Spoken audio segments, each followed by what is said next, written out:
podríamos pensar que has leído tal vez más libros de historia que novelas para preparar tu novela. He leído de todo.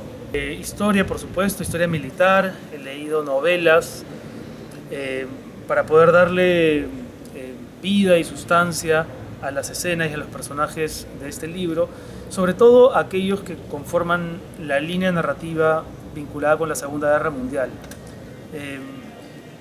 Y sí, me ha pasado, felizmente gracias a una beca pude acceder a mucha documentación y pude hacer viajes.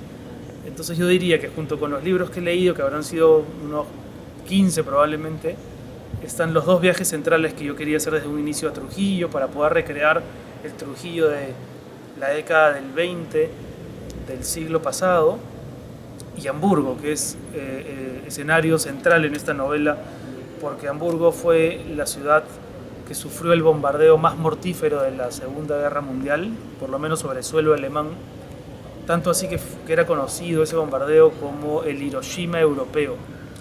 Y poder estar ahí, y levantar información y conversar con gente que vivió aquel episodio ha sido importantísimo para poder escribir este libro.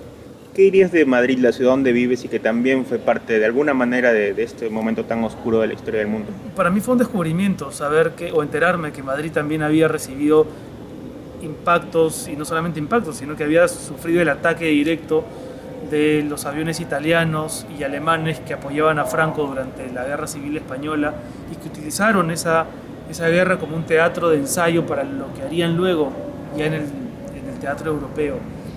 Y fue muy impactante, por ejemplo, identificar, gracias a un libro que se llama Madrid bombardeada, que incluso en la calle donde vivo hay en la esquina un edificio que también fue alcanzado por los proyectiles durante esos años, ¿no? Ha sido un continuo aprender cosas que yo no tenía ni siquiera sabía de cerca, y ha sido sumergirme en el universo oceánico de la Segunda Guerra Mundial, tratando de enfocarme sobre todo en bombardeos sobre Europa. Renato, a propósito del final de Matías, digamos, este estrés postraumático que se genera en muchos veteranos de guerra, digamos, ¿cómo trasladar esta situación a, por ejemplo, los que lucharon en la Guerra del Pacífico, luego en la guerra con Ecuador y todo eso? Creo que toda guerra supone traumas, y todo trauma tiende a, tanto a los individuos como a las sociedades que han sufrido esos traumas, tiende a generar un silenciamiento que tal vez que en un primer momento puede ser saludable, entre comillas, pero que a la larga es tóxico, porque tarde o temprano tenemos que hablar de las cosas que han ocurrido. Y toda guerra es también con el tiempo una invitación a reflexionar respecto de por qué sucedió, ¿no? Por qué ocurrieron las cosas que sucedieron. Y ya no solamente estoy hablando ahora pensando en Alemania, sino pensando en el Perú, ¿no? Aquí vivimos una etapa de violencia durísima, y por lo general nos quedamos en el síntoma y no tratamos de entender la razón de por qué surgió el fenómeno terrorista, por qué el país se vio atacado por peruanos, sí, enloquecidos por un proyecto criminal, pero que surgían sus convicciones de algún tipo de inestabilidad o de sensación de desigualdad que tal vez todavía permanece. Y creo que esas son las verdaderas preguntas que tendríamos que responder. Renato, tanto con Busco novia para que se convierta en película, y ahora recientemente con la novela de Santiago Roncagaliolo, La pena máxima, que costó para llevar al cine también como la tuya, y bueno, la de Roncagaliolo acaba de pasar a Paramount, a streaming.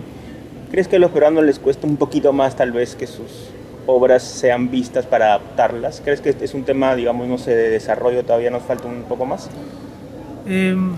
Yo siento que, por ejemplo, los productores miran más lo que ocurre en México, miran más lo que ocurre en Argentina, pero creo que en el mercado peruano, o en general, digamos, en el medio peruano, hay novelas que son perfectamente adaptables, que tienen mucho potencial para ser llevadas al cine. Espero que ocurra con más continuidad. Espero que ocurra con esta novela. Me encantaría poder ver en pantalla esta historia. Ciertamente cuando uno escribe no lo hace pensando en la posibilidad de que tenga una adaptación cinematográfica, pero luego, y me lo han comentado dos personas que ya la han leído, que le ven esas posibilidades, ¿no? Me encantaría. Ojalá, vamos a ver. La última, bueno, has escrito, bueno, Dejarás la tierra, también luego el diario sobre tu hija, digamos.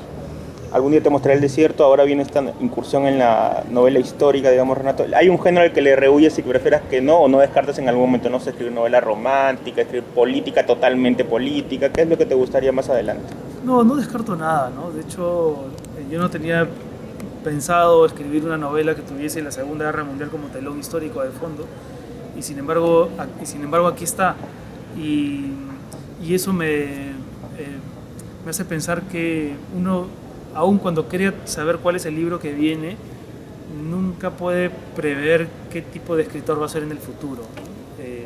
Lo importante me parece que es desmarcarse de lo anterior, intentar hacer cosas distintas desde otro registro, ser lo más experimental posible. No siempre es fácil, siempre cuesta, pero, pero espero eso, que los libros que vengan, incluso abordando los temas que siempre me han interesado y preocupado, eh, me permitan construir voces singulares, personajes creíbles y que sobre todo puedan llegar a manos de los lectores y ser libros que acompañen a la gente y que les dejen muchas preguntas en la cabeza.